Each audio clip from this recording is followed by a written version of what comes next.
Alors, si tu aimes maintenant, par contre, eh bien, te représenter les choses mentalement, ça veut dire que quand on te dit quelque chose, tu aimes bien l'imaginer dans ta tête. Si tu comprends et tu retiens mieux quand tu vois, par exemple, dans ta tête un graphique, si tu vois un objet ou si tu vois une image, oui, si tu as une imagination débordante, c'est-à-dire que tu es toujours en train d'inventer des histoires et de faire des films dans ta tête. Eh bien, tu as probablement une intelligence visuelle et spatiale.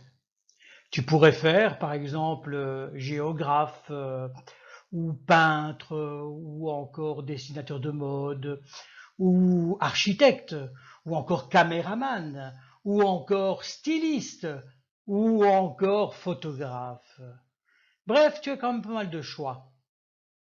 Alors maintenant, je te propose une activité où ta créativité va être mise à l'épreuve. Je te demande de créer des symboles pour exprimer tes idées. Et plus précisément, je vais te donner un panneau de signalisation d'interdiction vierge. C'est-à-dire que si tu ne l'as pas, tu peux le dessiner, c'est ceci. Hein, ou alors tu peux le trouver sur Google et l'imprimer. Et ensuite, eh bien, tu vas essayer de dessiner quelque chose à l'intérieur, mais quelque chose qui va représenter ce que tu ne veux pas. Alors, bien sûr, il y a des tas de panneaux d'interdiction qui existent. Essaye d'en inventer un nouveau.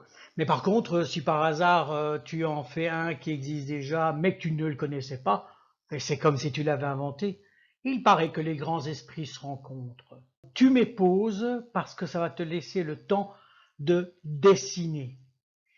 Et ensuite, je te proposerai quelque chose moi-même.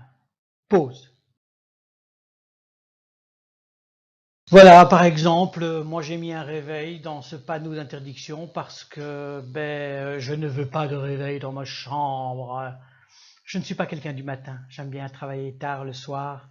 Donc du coup, le matin, j'ai beaucoup de mal à me lever. Comme beaucoup de monde, j'imagine.